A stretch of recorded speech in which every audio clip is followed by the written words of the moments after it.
Товарищ Михаил Иванович, руководящий состав вооруженных сил и органов государственной власти к расширенному заседанию коллегии готов. Начальник генерального штаба генерал-майор Герасимов. Добрый день. Товарищи офицеры. Товарищи офицеры.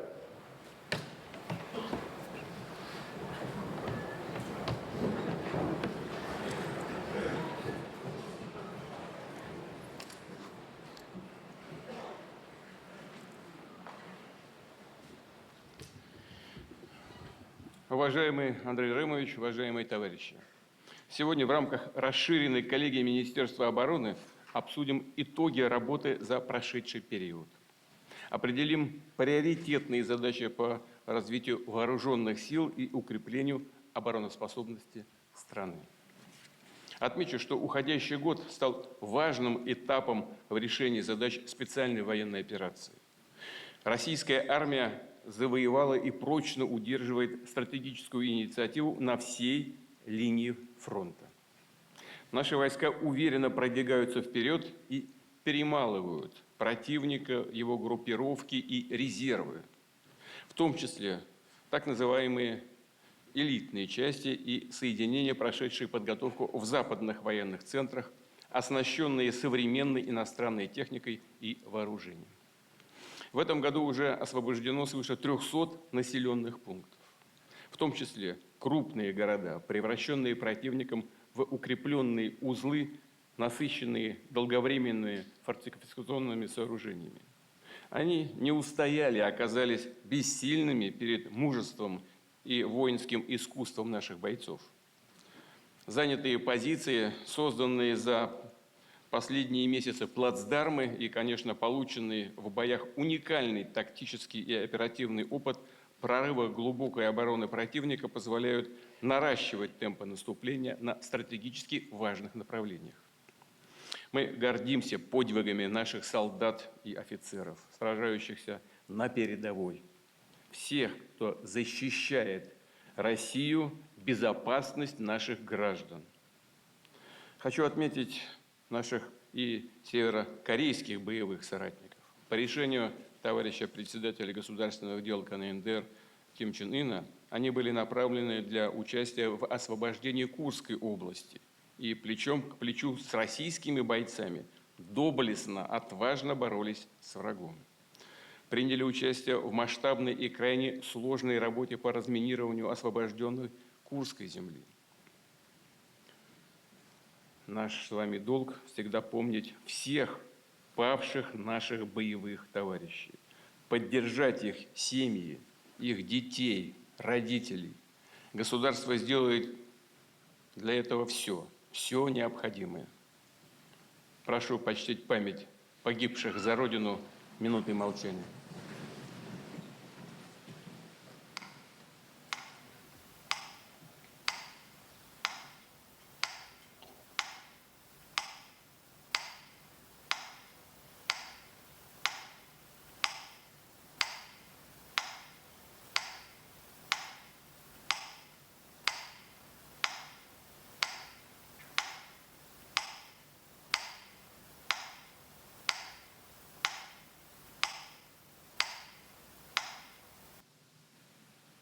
Спасибо.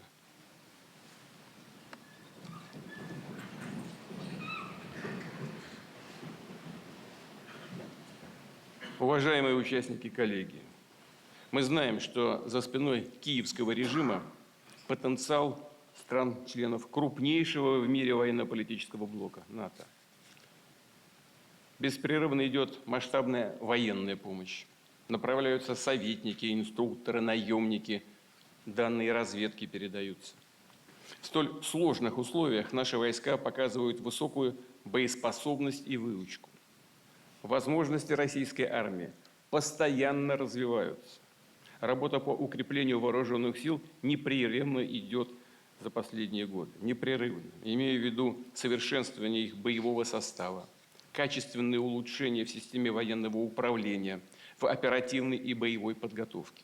И, конечно, повышение эффективности оборонной промышленности, которая быстро перестроила многие производственные и технологические процессы, выпускает востребованную продукцию во все возрастающих объемах. Благодаря четкой работе АПК армия и флот своевременно оснащаются современными вооружениями и техникой. В сухопутные войска поступают ракетные комплексы и артиллерийские системы с высокоточными средствами поражения, барражирующие боеприпасы, беспилотники разного типа, робототехника.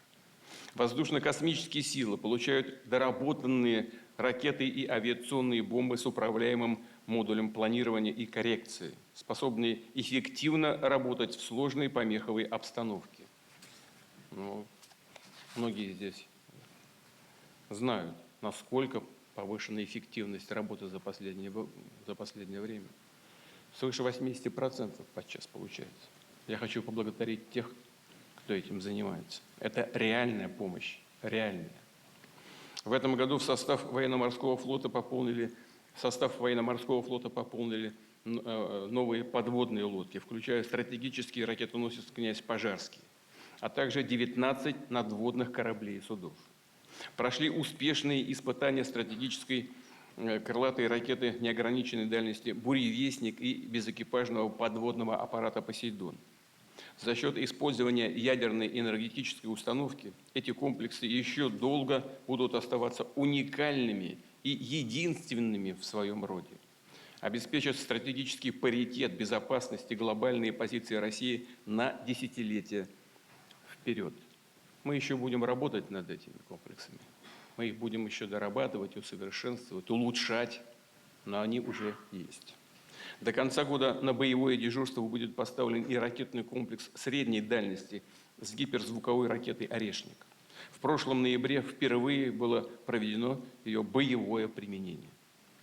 Высокий уровень подготовки частей и соединений, их способность решать самые сложные задачи подтверждаются и в ходе регулярно проводимых учений, в том числе с участием наших зарубежных союзников и партнеров, которым мы передаем опыт, полученный в ходе специальной военной операции. Так, отмечу хорошие результаты, которые были показаны на совместном стратегическом учении «Запад-2025».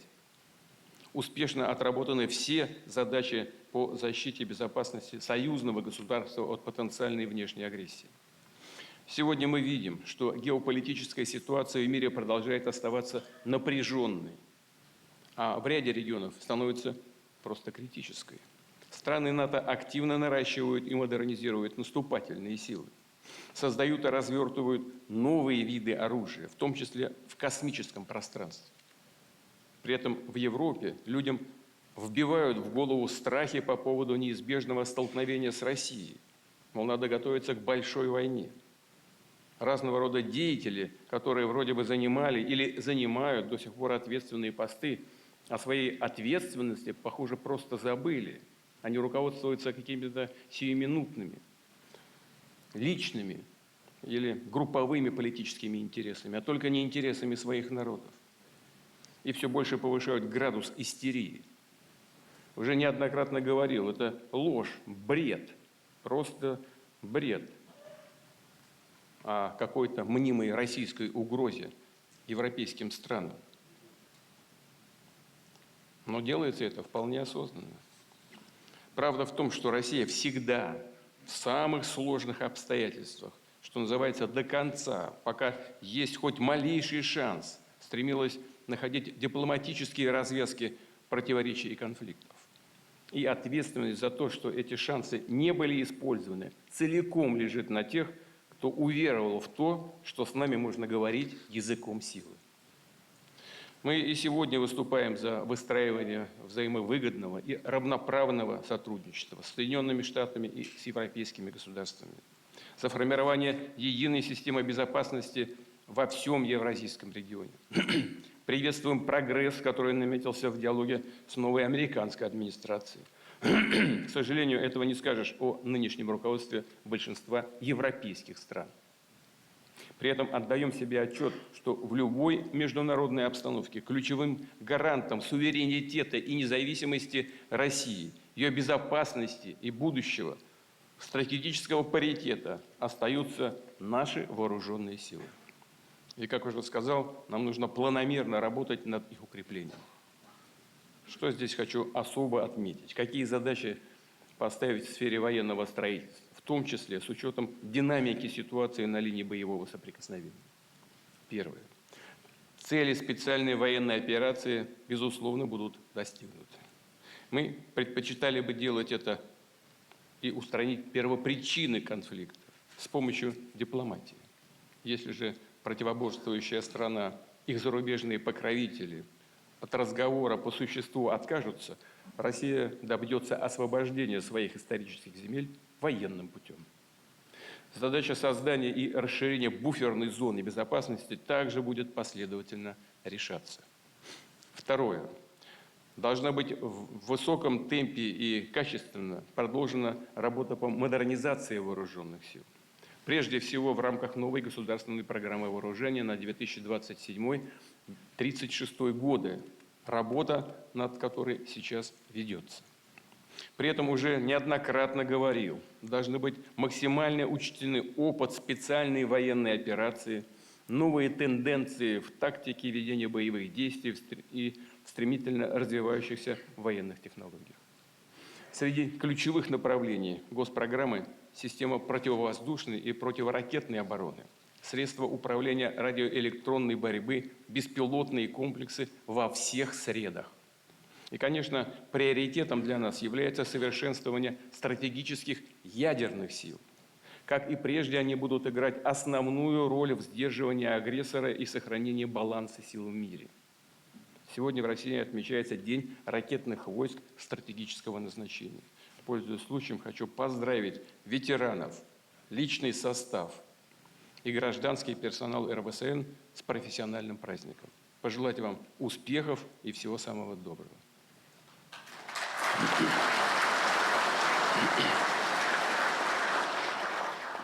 Третье.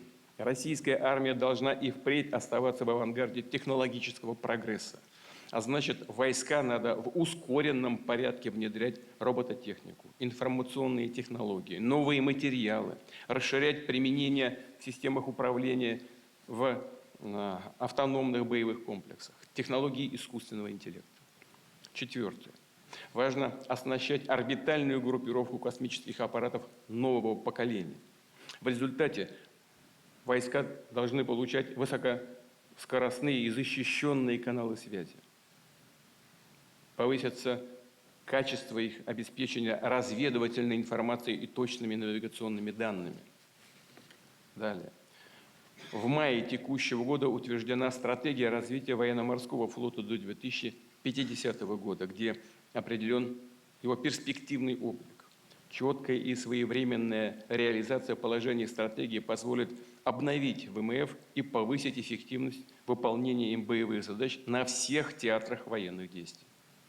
И, наконец, следует и дальше активно развивать военное и военно-техническое сотрудничество с зарубежными странами, с нашими союзниками и партнерами, совершенствовать систему коллективной безопасности и союзного государства. В целом, работа на этом направлении – значимый фактор укрепления региональной и международной безопасности.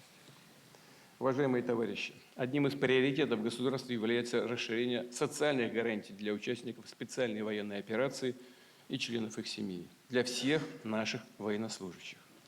В уходящем году Министерство обороны совместно с Государственным фондом «Защитники Отечества» многое сделали для повышения качества медицинской помощи раненым воинам, для решения вопросов их реабилитации и трудоустройства,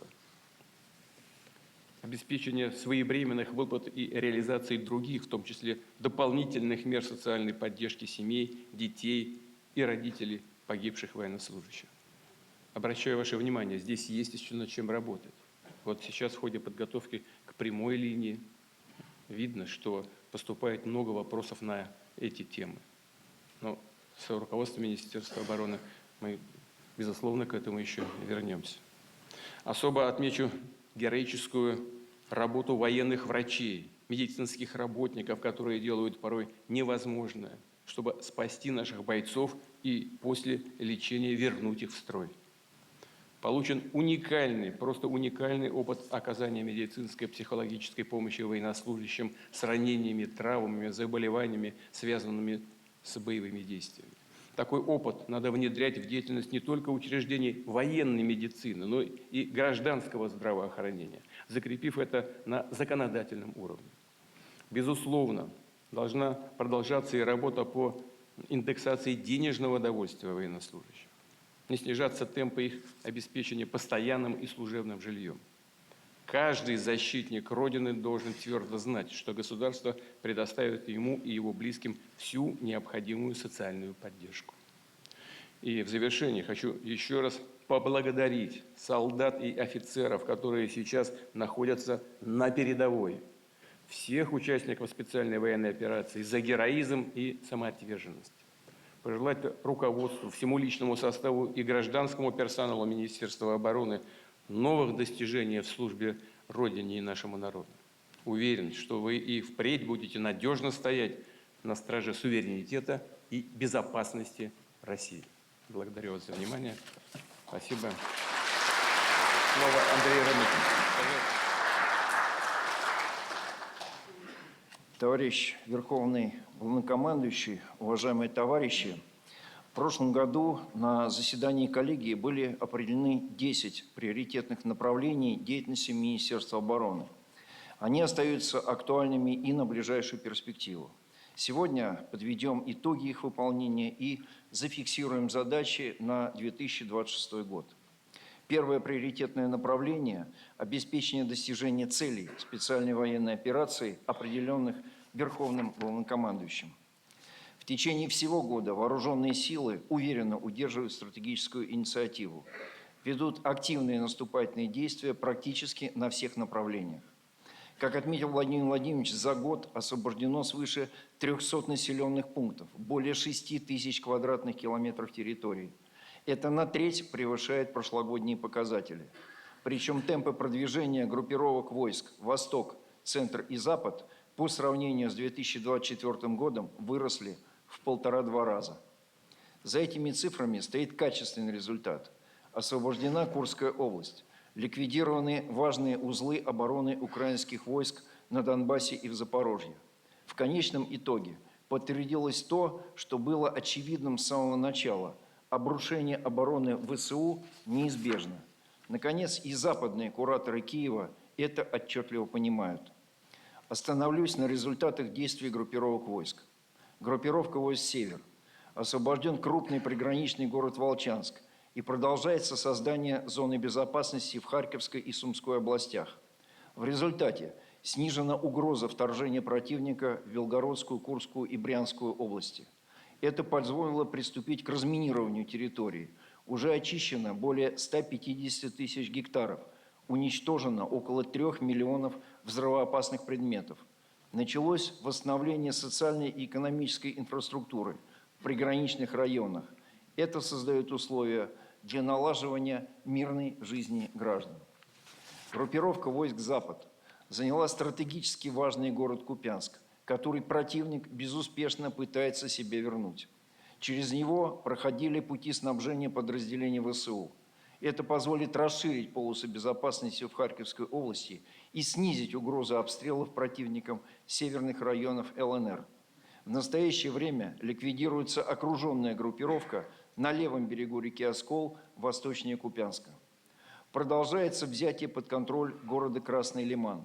Его освобождение открывает путь для блокирования Славянска, важнейшего для ВСУ логистического центра.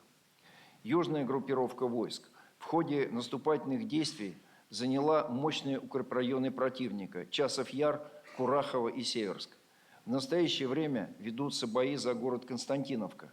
Он является ключом к последнему оплоту киевского режима на Донбассе – Дружковско-Краматорско-Славянской агломерации.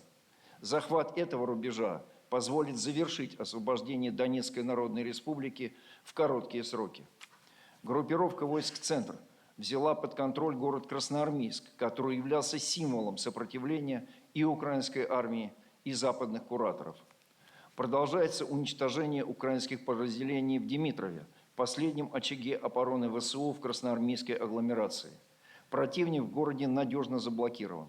Освобождение Красноармейска и Димитрова станет крупнейшим поражением украинской армии на Донбассе за последнее время.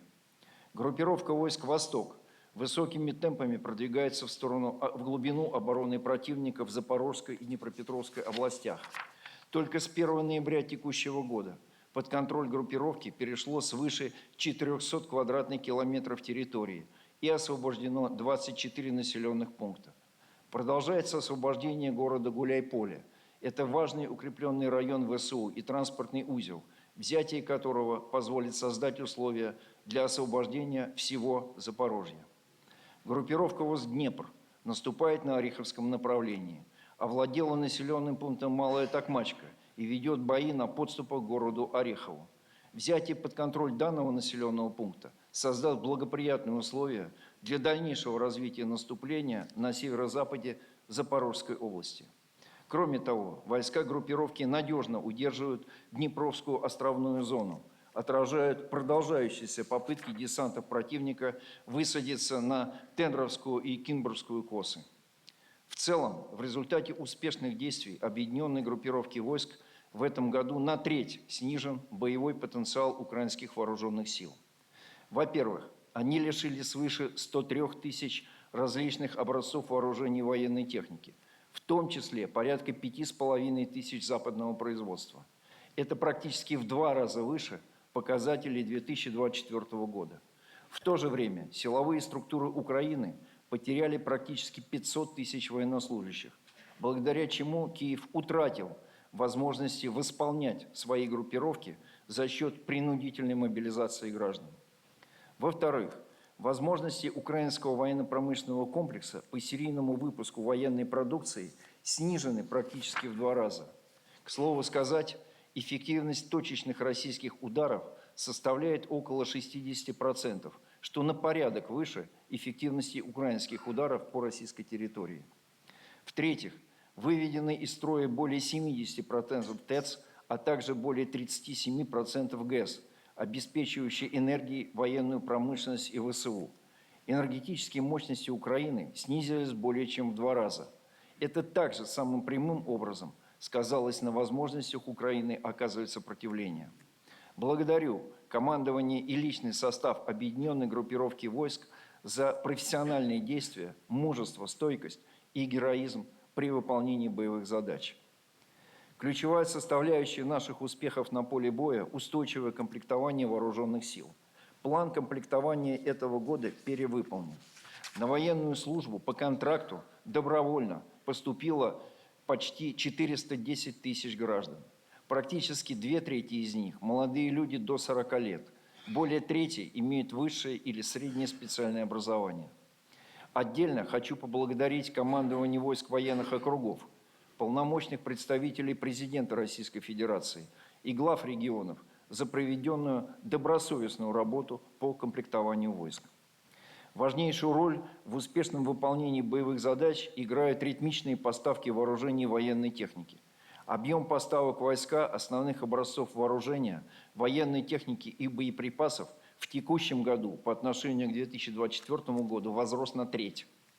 Благодаря этому, несмотря на ведение высокоинтенсивных боевых действий, обеспеченность объединенной группировки войск не только не снизилась, но даже возросла на 6 процентных пунктов. Она доведена до 92%, а в подразделениях на передовой до 80%. Практически закрыты потребности войск в самолетах и вертолетах, артиллерийском вооружении, технике тыла, медицинской технике. В значительной степени решена прежняя проблема нехватки артиллерийских снарядов. В то же время в следующем году необходимо завершить работу по восполнению некомплекта средств РЭП, особенно в тактическом звене, зенитных управляемых ракет, радиолокационных станций и средств контрбатарейной борьбы. Специальная военная операция дала толчок развитию новых видов оружия и боевых систем. В этом году более 1000 образцов прошли апробацию в боевых условиях, в том числе беспилотные летательные аппараты новой модификации «Герань-2» с усовершенствованной системой наведения, барражирующие боеприпасы, FPV-дроны на оптоволокне, огневой наземный робототехнический комплекс «Курьер», транспортный «Амич-Огонек» и многие другие. Хотел бы поблагодарить Министерство промышленности и торговли, руководителей оборонных предприятий и компании Народного УПК за проделанную работу по оснащению войск. Ключевая задача на следующий год – сохранить и нарастить набранные темпы наступления. Все мы знаем, что сегодня предпринимаются политико-дипломатические усилия по разрешению так называемого украинского конфликта. В то же время отчетливо видим попытки европейских руководителей и киевского режима уклониться от решения этого вопроса. Речь идет о затягивании конфликта с расчетом на максимальное ослабление нашей страны. Одновременно началась форсированная подготовка объединенных вооруженных сил НАТО к противостоянию с Россией на рубеже 30-х годов. Такая политика создает реальные предпосылки для продолжения военных действий и в следующем, 2026 году. В связи с этим требуется и дальше навязывать противнику свою волю, действовать на упреждение, постоянно совершенствовать способы и приемы ведения вооруженной борьбы. Нужно продолжить взламывать оборону ВСУ, уничтожая их группировки войск. Уважаемые коллеги, в ходе специальной военной операции существенно изменился характер ведения военных действий. В этом году можно выделить несколько таких особенностей. Первая особенность – значительный рост применения беспилотной авиации в решении разведывательных и огневых задач. Она взяла на себя функцию основной ударной силы. В настоящее время до половины потерь противника приходится на FPV-дроны. Если в прошлом году преимущество по боевому применению тактических беспилотников было на стороне противника, то в августе этого года наступил перелом, а сегодня мы достигли двукратного количественного превосходства над противником. Одновременно расширяется спектр действий беспилотной авиации по разведке, контрбатарейной борьбе, доставке боеприпасов и материальных средств на передовую. В этой связи ключевой вопрос – формирование нового рода войск беспилотных систем, о котором говорилось на прошлой коллегии. Здесь достигли следующих результатов. В авангарде войск стоят отряды «Рубикон». Ими уничтожено более 13 тысяч единиц вооружения и техники, что составляет более четверти от результатов огневого поражения беспилотной авиации. Центр «Рубикон» получил международное признание. Его боевой опыт нашел отражение в публикациях крупнейших международных изданий, в том числе американских и британских. А киевский режим объявил «Рубикон» угрозой национальной безопасности. В следующем году формирование войск беспилотных систем предстоит завершить. Перейти от выполнения отдельных задач группами и расчетами к комплексным совместным действиям в составе подразделений и воинских частей. Необходимо существенно расширить систему обучения личного состава войск по всем специальностям, которые задействованы в применении беспилотных систем, пропустить через эту систему подготовки несколько десятков тысяч человек. Основные усилия сосредоточить на привлечении молодых людей в возрасте до 35 лет, которые более восприимчивы к новейшим технологиям и скоростям. С этой целью начали применять новую форму контракта с хорошими мотивирующими условиями. Потребуется также оснастить войска беспилотных систем новыми видами помехоустойчивых разведывательных и ударных беспилотных летательных аппаратов, в том числе с искусственным интеллектом, а также наземными станциями управления, ретрансляторами, автономными источниками питания и средствами связи. Вторая особенность ведения военных действий – попытки противника сдержать темпы нашего наступления за счет создания так называемой линии дронов. Это 10-15-километровая зона, в которой все подлежит уничтожению за счет эшелонированного применения беспилотных систем различного назначения. Упреждая действия противника, российские войска совершенствуют тактику, способы и приемы своих действий. Увеличивается скорость передвижения подразделений до переднего края, усиливается их защита от беспилотников. Это требует дополнительного обеспечения современными мобильными средствами передвижения. В текущем году в войска поставлено более 38 тысяч мотоциклов, квадроциклов и багги. Это в 10 раз больше, чем в прошлом году. В следующем выйдем на практически полную укомплектованность войск в этих средствах. Особое место в защите штурмовых групп от БПЛА противника занимают так называемые окопные средства РЭП, подтвердившие свою эффективность. Это такие средства, как «Оберег», «Пироед», «Селок», «Соседка» и другие. С начала года на передовую поставлено свыше 130 тысяч комплексов, что в 6,5 раз больше, чем в прошлом году. Тем не менее, необходимо продолжить насыщение подразделений на линии боевого соприкосновения эффективными средствами тактической РЭП. Это одна из ключевых задач следующего года. Далее. Изменение условий вооруженной борьбы требует перестройки системы материально-технического обеспечения в части снабжения, логистики и ремонта вооружений и техники. Во-первых, в текущем году в целом решена задача защищенности арсеналов, мест хранения вооружения, топлива и техники. В следующем году необходимо завершить формирование многоуровневой системы хранения. Для повышения гибкости и оперативности поставок завершить первый этап цифровизации учетных процессов материального технического обеспечения. Во-вторых, для подвоза на передовую боеприпасов и материальных средств начали активно применяться мотовездеходы, воздушные и наземные робототехнические комплексы. Если в прошлом году это имело разовый характер, то в текущем году ими уже доставлено на передний край более 12 тысяч тонн различных грузов. А в 2026 году данный показатель необходимо нарастить как минимум в 2 раза. Также предстоит решить вопрос защиты путей подвоза за счет применения антидроновых сетей. В-третьих, что касается ремонта. В этом году исправность вооружения и техники поддерживалась на уровне не ниже 98%. Полностью оправдала себя практика применения выездных бригад для оперативного выставления высокотехнологичных образцов вооружения и техники. В текущем году ими возвращено в строй 92% единиц поврежденной техники.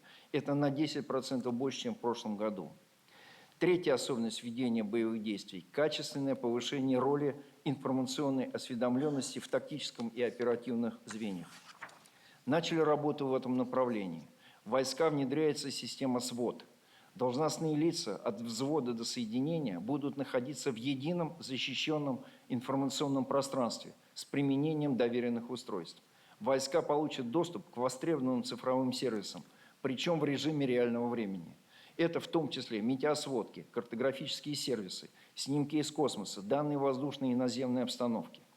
В текущем году успешно завершили опытно-боевую эксплуатацию данной системы в группировке войск «Центр». А к сентябрю 2026 года необходимо обеспечить поэтапное внедрение системы СВОТ во все группировки войск. Четвертая особенность ведения боевых действий – наращивание интенсивности и масштабов ударов противника беспилотными летательными аппаратами и крылатыми ракетами вглубь российской территории.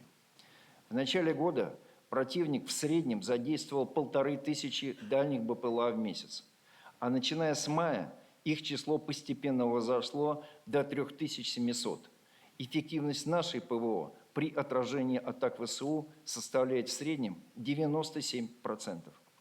Необходимо продолжить оснащение рубежей противовоздушной и противоракетной обороны эффективными средствами обнаружения и поражения дальних беспилотников и крылатых ракет. Прежде всего, это касается боевых машин «Панцирь» и других зенитных ракетных комплексов ближней и средней дальности, а также радиолокационных станций, показавших свою эффективность. Далее. Начали развертывание качественно нового сегмента системы ПВО, основанного на FPV-перехватчиках. Их применение доказало свою эффективность. В первом полугодии 2026 года необходимо завершить формирование и оснащение расчетов этим видом оружия. Продолжим создание мобильных огневых групп, обеспечивая их самыми эффективными средствами поражения, такими как ПЗРК «Верба», зенитными комплексами «Зубр» и «Цитадель». Обеспечим армейскую авиацию новыми средствами поражения ВПЛА. Отдельно хотел бы остановиться на существенном повышении роли региональных штабов в обеспечении комплексной защиты территории от беспилотников.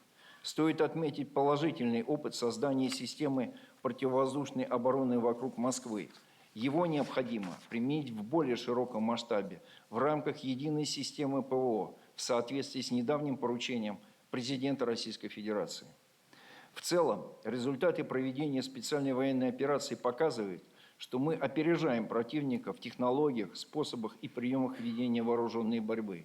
Это преимущество необходимо сохранить, тем самым создав условия для дальнейших наступательных действий и достижения целей специальной военной операции. Сегодня такие условия полностью созданы. На следующий год сформирован реалистичный план набора на контракт по военным округам и план поставок вооружений и техники. Они полностью обеспечены финансированием. Соответствующие контракты с предприятиями ОПК на сегодняшний день заключены уже на 90%. Второе приоритетное направление работы Министерства обороны – модернизация вооруженных сил в долгосрочной перспективе с учетом внешних угроз и развития инновационных технологий. Анализ военно-политической обстановки показывает, что угрозы военной безопасности за последние 3 года существенно изменились. Североатлантический альянс продолжает наращивать коалиционные силы. Ведется активная подготовка к развертыванию ракет средней дальности. Обновлена номенклатура ядерных боеприпасов. Модернизируется противовоздушная и противоракетная оборона. Меняются системы мобилизационного развертывания. Повышается оперативность переброски войск Альянса к восточному флангу, для чего планируется ввести так называемый военный Шенген. Существенно увеличиваются военные расходы. Сегодня годовой бюджет Альянса составляет 1,6 триллиона долларов. С учетом поэтапного доведения до 5% от национальных ВВП, бюджет НАТО вырастет более чем в 1,5 раза, до 2,7 триллионов долларов. Все это свидетельствует о подготовке НАТО к военному столкновению с Россией. Планами Альянса предусмотрено достижение готовности к таким действиям на рубеже 2030-х годов. Об этом неоднократно, открыто заявляли официальные представители блока НАТО. Не мы угрожаем, нам угрожают. В соответствии с существенными угрозами военной безопасности осуществляется строительство современных и высокотехнологичных вооруженных сил. Остановлюсь на наиболее важных моментах. Во-первых, особое внимание уделяется развитию стратегических ядерных сил. Это ключевой элемент сдерживания агрессии против нашей страны. Для повышения их боевых возможностей в состав их морской компоненты в текущем году принят, как уже говорилось, атомный подводный крейсер класса Борей-А «Князь Пожарский», вооруженный ракетами «Булава». Продолжается строительство еще 2 подводных лодок данного типа. Воздушно-космические силы пополнились 2 стратегическими ракетоносцами Ту-160М. В РОСН продолжается перевооружение на ракетный комплекс стратегического назначения «Ярс». Как отметил Владимир Владимирович, до конца года на боевое дежурство будет поставлен подвижный грунтовый ракетный комплекс с ракетами средней дальности «Орешник». Во-вторых, осуществляются организационные изменения, обеспечивающие повышение уровня управляемости, мобильности и автономности действий соединений и воинских частей сил общего назначения. Всего в составе вооруженных сил в этом году сформированы 5 дивизий, 13 бригад и 30 полков. А в следующем году предстоит сформировать еще 4 дивизии, 14 бригад и 39 полков. Завершен первый этап формирования соединений воинских частей армейского и дивизионного комплектов Ленинградского и Московского военных округов. В воздушно-космических силах впервые сформирована дивизия ПВО-ПРО. На боевое дежурство заступил первый полк, оснащенный уникальной зенитной ракетной системой С-500, способной поражать цели в ближнем космосе. В военно-морском флоте начался процесс перехода бригад морской пехоты на дивизионную структуру. Уже 2 бригады переформировываются в дивизии, а в следующем году еще 2. Важнейший вопрос – оснащение вооруженных сил современным вооружением и техникой. В этом году завершили определение параметров государственной программы вооружения на 2027-2036 годы. Новая ГПВ-36 базируется на 4 основных принципах. Во-первых, это четкое выделение приоритетов. К высокоприоритетным системам отнесены вооружения, которые будут определять перспективный инновационный облик вооруженных сил. Это стратегические ядерные силы, космические средства, комплексы ПВО, средства связи, РЭП и управления, беспилотные системы и робототехнические комплексы, а также вооружение основано на принципиально новых технологиях. На высокоприоритетные системы приходится почти половина всех расходов на ГПВ. Во-вторых, построение ГПВ, исходя из требований перспективных боевых возможностей вооруженных сил, а не от количества единиц вооружения и техники, как было раньше. Например, В части стратегических ядерных сил это способность преодолевать противоракетную оборону потенциального противника. В части противовоздушной обороны отражать удары средств воздушного нападения. В части космической группировки обеспечивать детальную разведку, высокоскоростную связь, выдавать навигационные данные для применения высокоточного оружия. В-третьих, синхронизация выполнения опытно-конструкторских работ, закупок вооружений и техники и создания инфраструктуры. Такой подход позволяет планировать не только поставки отдельных видов вооружений, но и весь их жизненный цикл от создания до утилизации. В-четвертых, учет при построении ГПВ, повышение производительности работы предприятий ОПК. Предполагается, что за счет роста производительности труда будет обеспечено снижение затрат не менее чем на 1-2% в год, что позитивно отразится на контрактных ценах и экономии средств. Основной тенденцией модернизации вооруженных сил в долгосрочной перспективе станет повсеместное внедрение инновационных технологий. Ключевая задача – поставить инновации на поток. Для этого существенно расширить входную воронку их поиска и внедрения, включая гражданскую сферу. Необходимо выстроить единую систему отбора перспективных направлений исследований, определенных характером ведения вооруженной борьбы в будущем.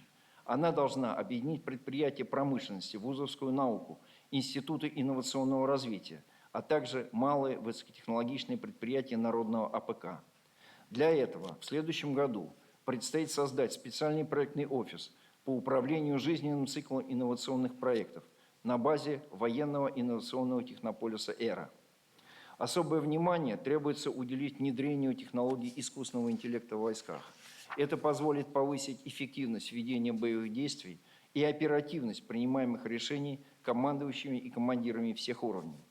В текущем году уже начаты поставки беспилотных систем с элементами искусственного интеллекта, с автоматическим удержанием цели и автономной навигацией. В следующем году их объемы кратно нарастим.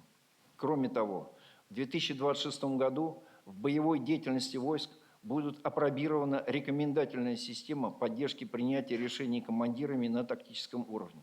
Также внедрим систему моделирования боевых действий по противовоздушной, противоракетной обороне и контрбатарейной борьбе. Третье приоритетное направление – модернизация системы военного образования. Изменение характера вооруженной борьбы обуславливает появление новых военных специальностей и направлений, повышение требований к подготовке офицерских кадров. В то же время вопрос привлекательности военного образования обострился. У нас есть блестящие учебные заведения, которые по качеству не уступают ведущим гражданским вузам. Это военно-космическая, военно-воздушная, военно-морская академия, военная академия РВСН, Михайловская военная артиллерийская академия, военная академия связи, военно-медицинская академия, военный университет, Московское и Новосибирское высшие общевойсковые командные училища, Казанское высшее танковое командное училище и ряд других. Но в целом следует признать, что привлекательность военного образования пока остается невысокой. Это проблема глубокая, к решению которой нужно подходить комплексно и поэтапно. Для ее решения в следующем году начнем реализовывать программу повышения престижа военной службы. Одним из ее ориентиров, отражающих качество образования, является повышение среднего балла ЕГЭ поступающих в военные вузы до минимум 155 против сегодняшних 140. Требуется, во-первых, продолжить работу по обновлению военных специальностей. Сегодня во всех видах и родах войск наиболее востребованы специалисты по применению беспилотных систем, эксплуатации инновационного вооружения, средств радиоэлектронной борьбы, информатизации и связи, высокотехнологичной медицины. В 2025 году ввели 11 новых специальностей. По ним уже обучается почти 700 человек.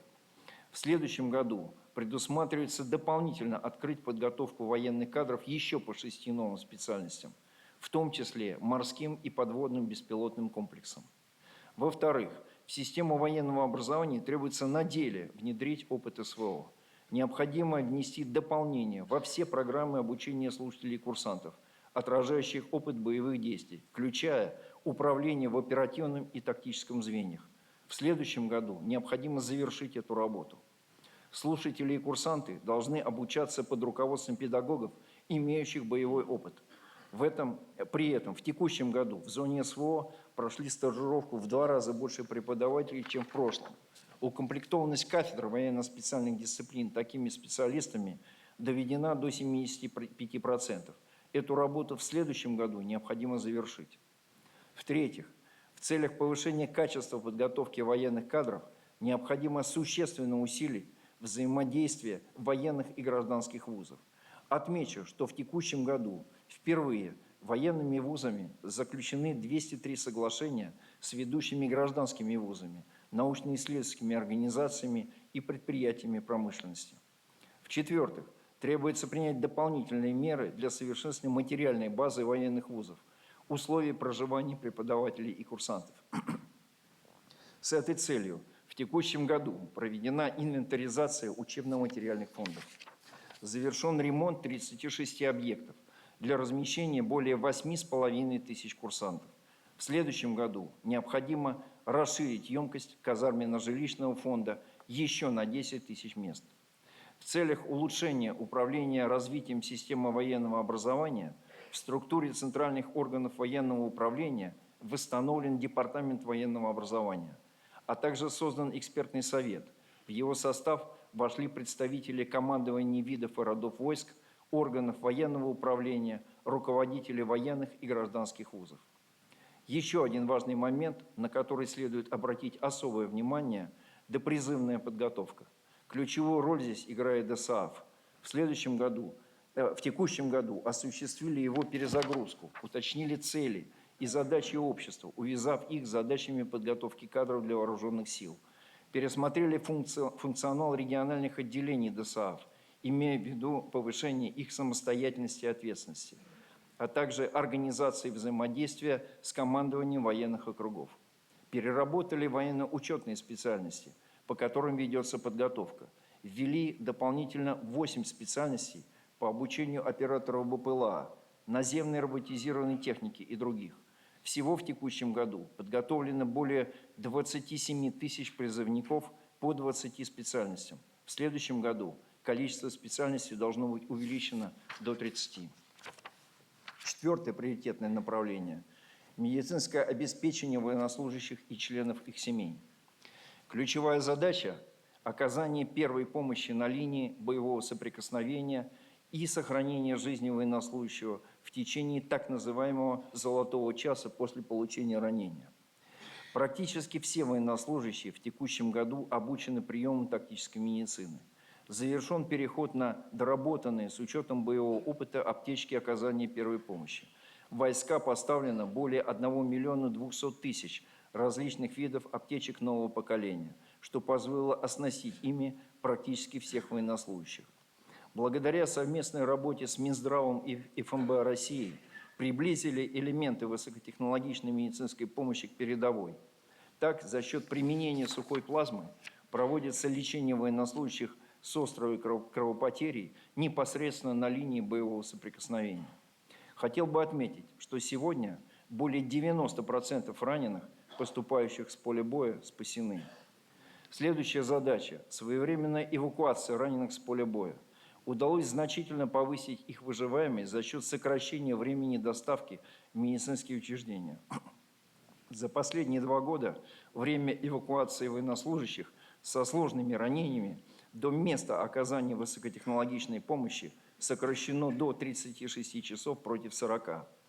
Это стало возможным за счет того, что практически полностью обеспечили группировки войск санитарной техникой. При этом обеспеченность бронированной техникой довели до 86% от потребностей. Это в 2 раза выше уровня прошлого года. Задача – довести этот показатель до 100%, не позднее первого полугодия следующего года. Опыт специальной военной операции показал, что одним из самых эффективных способов эвакуации с поля боя является применение робототехнических платформ. В 2025 году в войска поставлено 288 единиц такой техники. Это только 1/5 от потребности. В следующем году необходимо обеспечить войска данной техникой в полном объеме. Это важнейшая задача, напрямую связанная со спасением жизни людей. Далее, оказание медицинской помощи в госпиталях. В текущем году построили 6 новых госпиталей, в том числе в приграничных регионах, в Курской и Брянской областях.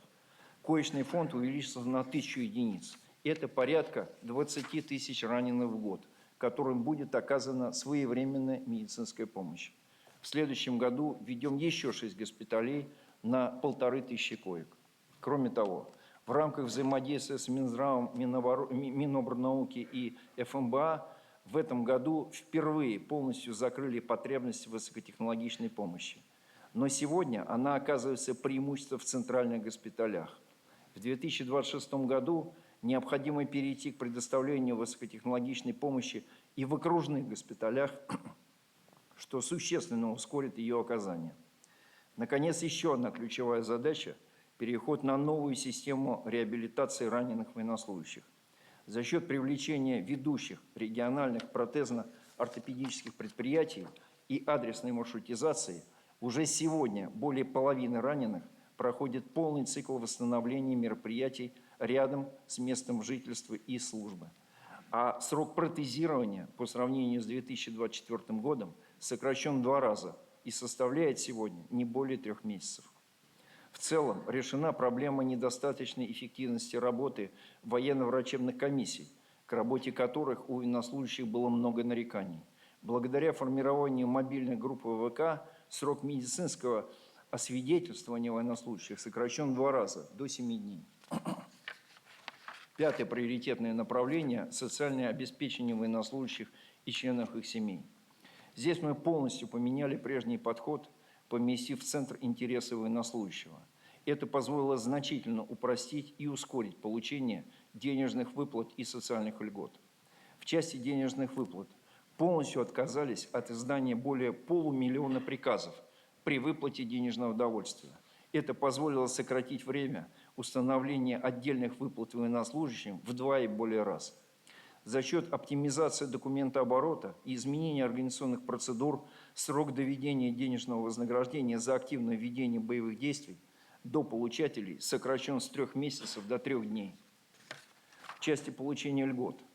С первого полугодия текущего года военнослужащие получают подтверждение участия в СВО в течение буквально нескольких минут. Следующий шаг – получение льгот в бездокументационном виде и в проактивном порядке, то есть с автоматическим уведомлением военнослужащих и членов их семей, какие льготы они вправе получить. В этом году такой порядок уже введен в части освобождения от уплаты налогов, а в следующем году обеспечим предоставление не менее 90% наиболее востребованных льгот через портал госуслуг или через многофункциональные центры. В части обеспечения постоянным жильем в текущем году удалось закрепить тенденцию сокращения очереди. Она уменьшилась на 1200 человек. Повысили прозрачность распределения жилья. Военнослужащие получили возможность отслеживать движение своей очереди через сайт Министерства обороны. В части служебного жилья его в этом году получили почти 17 тысяч военнослужащих. При этом за счет ремонта и ввода в строй ранее недостроенных жилых домов служебный фонд пополнился более чем на 1500 квартир. Отдельно хотел бы остановиться на решении важнейшей задачи, стоящей перед Министерством обороны – организации поиска военнослужащих, пропавших без вести. В текущем году сформирован главный координационный центр. Был наведен порядок в учете пропавших без вести. Начали вести единую базу данных и организовали ее наполнение. Сейчас в базе учтены практически все пропавшие военнослужащие. В группировках развернуты расчеты и эвакуационные группы, подчиненные главному центру. К поискам стали активно привлекаться общественные и волонтерские организации. Это дало первые результаты.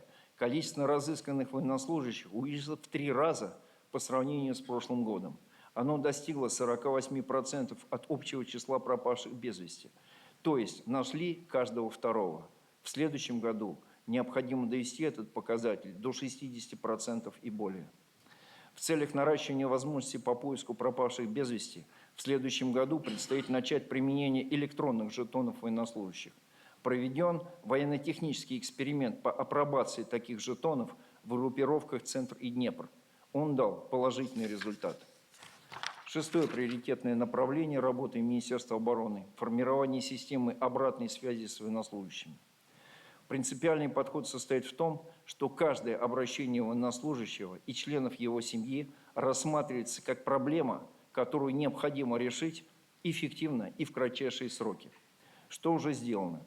Запустили горячую линию и ввели цифровые механизмы обратной связи в военно-социальном центре. Модернизирован, а по сути заново создан личный кабинет военнослужащего. В нем военнослужащие и члены их семей могут сформировать не только обращение, но и отслеживать ход его исполнения. Введена оценка качества функционирования обратной связи. Для этого предусмотрено выставление самим военнослужащим оценки по пятибалльной шкале по результатам решения их проблемы. В результате в центральных органах военного управления уже практически нет неотвеченных обращений, а в 2024 году их насчитывалось несколько тысяч. При этом количество повторных обращений снизилось в 2 раза. До конца года примем единые регламенты, обязательные к исполнению всеми органами военного управления. В следующем году предстоит внедрить систему мотивации органов военного управления за своевременное и полное решение проблем военнослужащих, зафиксированных в их обращениях. Предстоит продолжить развитие горячей линии, перевести ее на круглосуточный режим, вдвое сократить время реакции оператора. Седьмое приоритетное направление – военное и военно-техническое сотрудничество. В части двустороннего сотрудничества в этом году начали переход на долгосрочный и комплексный характер планирования взаимодействия с нашими партнерами. Внедрили новый формат планов на 3- и 5-летний период. Это конкретные планы действий, которые комплексно охватывают все направления сотрудничества, а именно обмен опытом в различных областях военного дела, обучение специалистов, совместные учения, другие практические формы взаимодействия, а также военно-техническую помощь и военно-техническое сотрудничество. Подписали такие документы с 8 странами, включая Белоруссию и ряд государств Центральной и Юго-Восточной Азии. В следующем году намечено подписать такие планы сотрудничества еще 6 странами. Кроме того, перешли на новую систему работы по продвижению российских вооружений нашим союзникам и партнерам. Для иностранных делегаций проводятся демонстрационные показы боевых возможностей оружия в увязке с программами модернизации иностранных армий. В этих целях широко используются возможности Конгрессно-выставочного центра «Патриот». Через данную систему в этом году прошли представители из более чем 20 стран. Это позитивно отразилось на военно-техническом сотрудничестве. Впервые за последние годы удалось переломить негативную тенденцию сокращения экспорта продукции военного назначения и нарастить портфель контрактов. В следующем году предстоит создать задел для нового вида сотрудничества – технологического партнерства компаний Народного УПК и наших союзников. Потребуется упростить разрешительные процедуры на экспорт образцов продукции Народного УПК при условии безусловного сохранения контроля над критически важными военными технологиями. В части многостороннего сотрудничества существенно укрепили взаимодействие с вооруженными силами стран-участников ОДКБ, СНГ и ШОС, подняли уровень совместного применения и слаженности войск, совместного воздушного и морского патрулирования. Проведено 23 международных учения. Самым масштабным из них стало совместное стратегическое учение «Запад-2025». В нем приняли участие иностранные воинские контингенты из 4 стран и наблюдатели из 10 стран. Эту работу необходимо продолжить с учетом предстоящего председательства России в ОДКБ. Восьмое приоритетное направление – повышение эффективности строительного и имущественного комплексов. В части строительства сосредоточились на вводе в эксплуатацию приоритетных объектов, сокращении незавершенного строительства и на формировании новой модели военно-строительного комплекса. Во-первых, проведена масштабная работа по инвентаризации строящихся объектов. Это позволило сконцентрировать основные силы военно-строительного комплекса на снижение количества недостроенных объектов. Во-вторых, перешли к 3-летней строительной программе, что дало возможность перераспределить бюджетные средства. Они направлены на ввод в эксплуатацию приоритетных объектов. В-третьих, оптимизировали механизм передачи построенных объектов капитального строительства. Количество непереданных объектов, построенных за предыдущие 5 лет, сократили в 4 раза. В-четвертых, В результате комплексного анализа портфеля контрактов расторгнуты те из них, которые признаны нецелесообразными к дальнейшему исполнению. Это дало возможность высвоить порядка 66 миллиардов рублей, а это четверть от годового объема строительства Министерства обороны. Благодаря принятым мерам объем незавершенного строительства сокращен на 15%.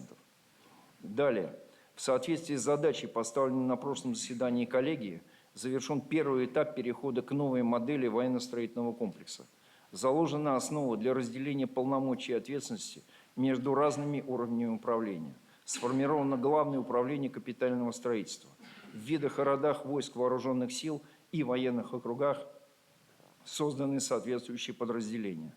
В следующем году предстоит разработать нормативно-правовую базу для создания военно-строительных частей, укомплектовать вновь сформированные подразделения военно-строительного комплекса. У командующих появится эффективный инструмент для строительства наиболее важных для нужд войск объектов. В части имущественного комплекса работа была направлена прежде всего на наведение порядка в учете объектов недвижимости. Проведена инвентаризация 449 тысяч объектов и создана система учета недвижимости на основе их паспортов. В ходе инвентаризации обнаружены не стоящие на учете объекты стоимостью порядка 5 миллиардов рублей. В следующем году предстоит обеспечить автоматизированный обмен данными с Росреестром и ФНС. Это существенно повысит прозрачность операций с недвижимым имуществом. Далее, в целях повышения прозрачности операций подведомственных организаций сформировано единое корпоративное казначейство. Введено банковское сопровождение операций по расчетным счетам всех действующих организаций Министерства обороны. Установлен контроль за заключением значимых сделок подведомственными организациями. В следующем году предстоит сформировать корпоративную систему ключевых показателей эффективности их деятельности, заложив в основу премирование руководителей. Девятое приоритетное направление – оптимизация внутренних процессов Министерства обороны, введение принципа бережливого управления. За текущий год оптимизированы более 30 административных процессов в сферах медицины, финансов, социального и материально-технического обеспечения, работы с кадрами. Сроки прохождения документов сокращены в десятки раз, по некоторым направлениям в сотни. Так, например, время зачисления военнослужащими денежного довольствия на карту сокращено с 24 часов до 30 минут, а срок назначения выплат при переводе военнослужащего к новому месту службы с 2 месяцев до нескольких дней. В следующем году предстоит внедрить практику бережливого управления еще не менее чем в 50 процессах. В таких сферах, как боевая и физическая подготовка, транспортное обеспечение, управление имуществом. Это позволит уменьшить время прохождения документов в среднем в 5 раз, а их количество и число избыточных процедур сократить минимум вдвое. Десятое приоритетное направление – создание единой цифровой среды в Министерстве обороны. В текущем году приступили к формированию интегрированной информационной системы Министерства обороны. Завершили разработку ее облика, функциональных требований и технических заданий. Определили главного технологического партнера Ростелеком и заключили с ним соответствующие контракты. В следующем году намечено ввести в опытную эксплуатацию не менее 15 сервисов в таких сферах деятельности, как социальное и жилищное обеспечение, образование, управление имуществом и госзакупками. Будет, наконец, начата работа по переводу документооборота на безбумажную форму. Ее предстоит завершить в декабре 2027 года. Уважаемые товарищи, в завершении хотел бы остановиться на вопросе финансирования. В 2025 году работа Министерства обороны велась в условиях жестких финансовых ограничений, связанных с возможностями федерального бюджета. В то же время ведение боевых действий привело к увеличению военных расходов. Все это потребовало жесткой оптимизации и приоритизации военного бюджета, перестройка внутреннего механизма, его планирования и исполнения. В отношении расходов, не связанных непосредственно с ведением боевых действий, были применены меры жесткой экономии. Часть расходов была перенесена на более поздние сроки, другая часть сокращена. Это дало возможность снизить общую величину таких расходов, если говорить по доле по отношению к ВВП, с 2,7% в 2024 году до 2,2% в в 2025 году. Что касается второй части военного бюджета, непосредственно связанных со специальной военной операцией, то она возросла. Но и здесь был реализован целый ряд мероприятий, которые позволили этот рост существенно ограничить. Во-первых, перешли на систему планирования бюджета с учетом строжайшей приоритизации. Во-вторых, создано единое казначейство на базе опорного банка Промсвязьбанка, в котором осуществлена централизация всех финансовых ресурсов, что позволило обеспечить контроль за их использованием. В-третьих, введен комплекс мер непрерывного контроля за использованием бюджета с главнейшей задачей постоянного поиска внутренних резервов. В результате этих мероприятий за 2025 год сэкономлен почти 1 триллион рублей. Суммарно общие расходы Министерства обороны в 2025 году составили 7,3% от ВВП. В 2026 году приоритизация позволит стабилизировать их на том же уровне или даже несколько снизить. Тем не менее, остается значительный резерв, который предстоит задействовать в ближайшем будущем. Речь идет о переводе так называемых лимитных цен государственных контрактов, которые в настоящее время составляют 60% от действующего портфеля, в ориентировочные или фиксированные. Мы уже не раз подходили к решению этой проблемы, но только в конце текущего года ситуация начала меняться. Благодаря решению правительства Российской Федерации появилась возможность упрощенного порядка перевода лимитных цен в ориентировочные на основе данных бухгалтерского учета. В результате буквально за месяц удалось перевести из лимитных в ориентировочные цены более трети всего объема лимитных цен. Это дает экономию порядка 5% расходов. В расчете на весь заключенный портфель контрактов это порядка 500 миллиардов рублей за 3 года. Уважаемый Владимир Владимирович, Министерство обороны предлагает дополнительно к запланированным ресурсам направить эту экономию на закупку высоковостребованных образцов вооружения, улучшение жилищных условий военнослужащих и поддержку промышленных предприятий. Уважаемый Владимир Владимирович, уважаемые коллеги, возвращаясь к вышесказанному, созданы все условия для достижения целей специальной военной операции и поддержания необходимого уровня боевой готовности вооруженных сил на длительный период. Армия и флот готовы к решению всех задач, поставленных Верховным Главнокомандующим, как в краткосрочной, так и в долгосрочной перспективе. Подробно выполнение задач по приоритетному направлению деятельности вооруженных сил обсудим в ходе закрытой части коллегии. Доклад закончил. Благодарю за внимание.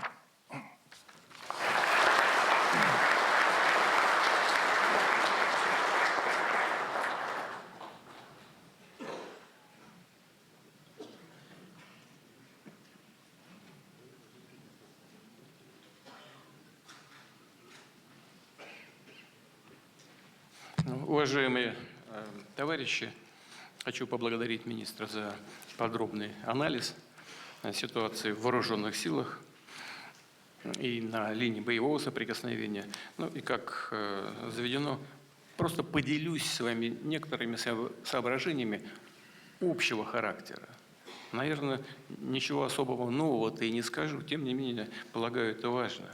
Хотел бы начать с нашей новейшей истории, с того, что происходило, для того, чтобы понимать, где мы находимся и почему мы находимся там, где есть.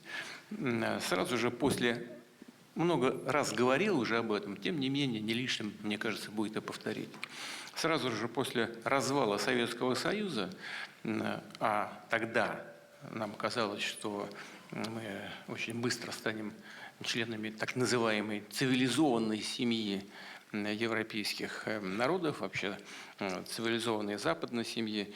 Сегодня выясняется, что никакой цивилизации там нет, там только деградация все сплошная. Но неважно, тогда казалось, что это хорошо, и вот мы станем именно полноценной, равноправной частью этой семьи. Ничего подобного не произошло. Вы понимаете, в чем дело-то? Ничего подобного. Мы не стали никакой равноправной частью этой семьи. Нет, напротив. Россию продолжали поддавливать со всех сторон. И более того, все сильнее и сильнее. Практически все решалось в отношении России с позиции силы.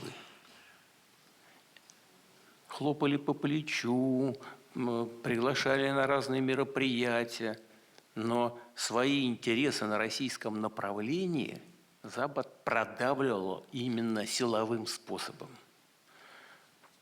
в том числе и вооруженным. А как же? Поддержка сепаратизма и терроризма, она была именно продемонстрирована и осуществлялась вооруженным способом. Террористов снабжали оружием, деньгами, оказывали им политическую и информационную поддержку по всему полю. Включали экономические ограничения. Это ведь тоже силовое давление. И еще какое. Очень хорошо помню, лично, когда мы говорили, ну как же, мы обязаны защитить нашу страну от терроризма, а нам говорили, нет, вы делаете, что хотите, но вот это нельзя, то не положено, иначе не будет вам никаких кредитов, иначе не будет вам продления там, каких-то льготных режимов. Прямо прямое, это тоже в сфере экономики силовое давление, ограничения. Использовались и деструктивные инструменты влияния на внутреннюю политику России, раскачка России изнутри. Просто целенаправленно, так же, как мы видим и в некоторых других странах, создавались и использовались инструменты раскачки внутриполитической ситуации. В конечном итоге, да, и, конечно, уже ничего не действовало из того, что было создано еще в послевоенный период. Все начало быстро очень деградировать. Все эти правила и устав ООН начали игнорировать. Ну, события в Югославии. Что такое? Где же там устав ООН? Применение силы. Мы много раз об этом говорили. Но это же факт. Где же? Да нет ничего. Просто делали то, что считали нужным. Удалось переломить, заставить проголосовать? Хорошо. Не удалось? Плевать хотели. Применение впрямую вооруженных сил. И растерзали, в конце концов, Югославию и сербов растерзали. По разным государственным квартирам разодрали один народ, и все. И все. И в конечном итоге, сейчас даже не говорю про расширение НАТО, хотя это очевидная вещь. Вот нам и сегодня говорят, вы не имеете права заставлять кого-то решать свои вопросы безопасности так, как вы хотите, и лишать их права так, как они это хотят делать. Мы никого не лишаем никакого права. И мы ничего особенного ни от кого не требуем. Мы настаиваем просто на исполнении данных нам обещаний. Публично же было заявлено, что никакого расширения НАТО на восток не будет. Ну и что? Плевать хотели, просто одна волна расширения за другой. Мы ничего особенного не требуем. Повторяю еще раз, настаиваем на выполнении данных нам обещаний. Ну, я думаю, что всем в этом зале понятно, что одно дело были договоренности с Советским Союзом, так, а другое дело с современной Россией, когда Советский Союз развалился. Но просто игнорировали все наши интересы напрочь. Дело в конечном итоге дошло до государственного переворота на Украине. Какая же здесь демократия, которую нам вливали в уши десятилетиями?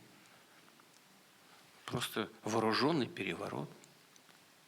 Ну, пошли бы на выборы, как я сотню раз уже раньше говорил. Выиграли бы выборы. Ничего не мешало, выиграли бы точно. Нет. Просто показали силу, и все. А дальше начали подавлять Юго-Восток, юго-восточные регионы. Силой практически развязали войну. Это не мы в 2022 году начали войну. Это деструктивные силы на Украине при поддержке Запада, по сути, Запад сам развязал эту войну. Мы только пытаемся ее закончить, прекратить. Причем Сначала пытались эти мирными средствами, переговорами в Минске, как вы помните, а потом вынуждены были включить и военную компоненту, потому что поняли, что нас обманывают. И этот обман вскрылся без всякого стеснения, публично было сказано первыми лицами, что и не собирались ничего исполнять. Просто взяли паузу для того, чтобы оснастить вооруженные силы Украины вооружением и техникой. Довели до госпереворота, начали там боевые действия. Сознательно. Уверен, что сознательно довели до войны. Вот президент Трамп говорит, что если бы он был тогда президентом, ничего подобного не было. Возможно, что и так. Потому что прежняя администрация сознательно привела дело к вооруженному конфликту. И думаю, что понятно почему.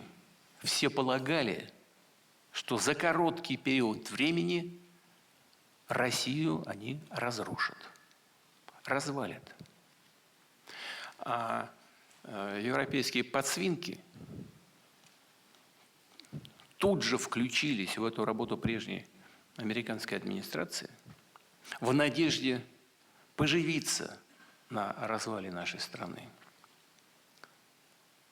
вернуть себе что-то, что было утрачено в прежние исторические периоды, и попытаться взять реванш. Как теперь всем стало очевидным, все эти попытки и все эти деструктивные планы в отношении России полностью провалились. Полностью. Россия продемонстрировала свою устойчивость в экономике, в финансах, во внутриполитическом положении общества и состоянии общества. И, наконец, в сфере обороноспособности. Да, у нас еще много в этой сфере вопросов и проблем. Я вижу здесь в зале людей, которые приехали сюда прямо с фронта, с передовой, с линии боевого соприкосновения. Вот они здесь сидят, я их вижу. И они знают, что проблем еще очень много в армии. Они каждый день с этим сталкиваются. И все-таки наши вооруженные силы стали совершенно другими. Совершенно другими. И главное, что произошло за время проведения специальной военной операции, заключается в том, что Россия вернула себе статус полного суверенитета. Россия стала во всех смыслах этого слова суверенной страной. Мы вернули себе этот статус, в том числе и в значительной степени с вашим участием, с участием вооруженных сил. Наша армия стала совершенно другой. И это касается управления войсками, тактики, стратегии. Это касается оснащения. Это касается деятельности и работы оборонно-промышленного комплекса. Это касается стратегической составляющей. Наш ядерный щит, он является более современным, чем ядерная составляющая любой официальной ядерной державы. Современность там сколько? Свыше 80%? 92%. 92% современность наших ядерных сил. Ну, нет такого ни в одной стране, ядерной стране мира. У нас появляются новые средства поражения, новое оружие. Этого нет в мире ни у кого. И не скоро еще появится. Я называл, мы знаем, это и авангард, и буревестник, и так далее.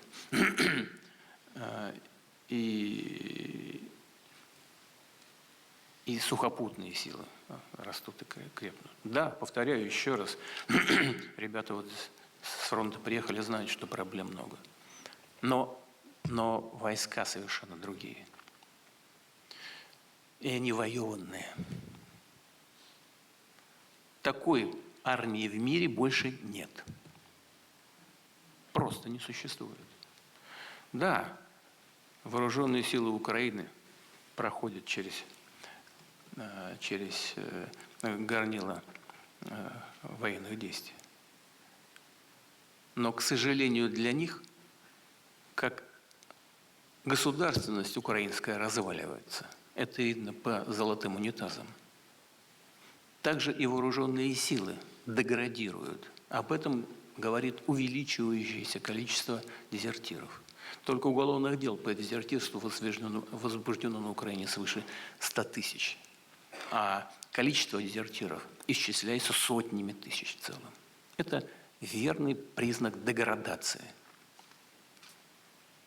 Наши вооруженные силы находятся на подъеме. Повторяю, еще многое нужно сделать. Но это все будет сделано.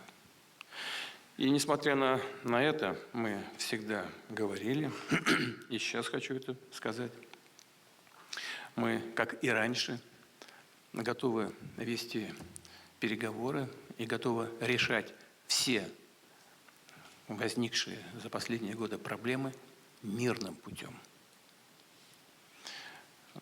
Администрация Соединенных Штатов Америки демонстрирует такую готовность. Мы ведем с ними диалог. Надеюсь, то же самое произойдет и с Европой. Маловероятно, что это возможно с действующими политическими элитами. Но в любом случае это будет неизбежно по мере нашего дальнейшего укрепления. Если не с действующими политиками, то при смене политических элит в Европе. Я хочу вас поблагодарить за боевую работу 2025 года и выразить уверенность, и надежду, и уверенность в том, что все стоящие перед страной задачи будут решены. Спасибо вам большое.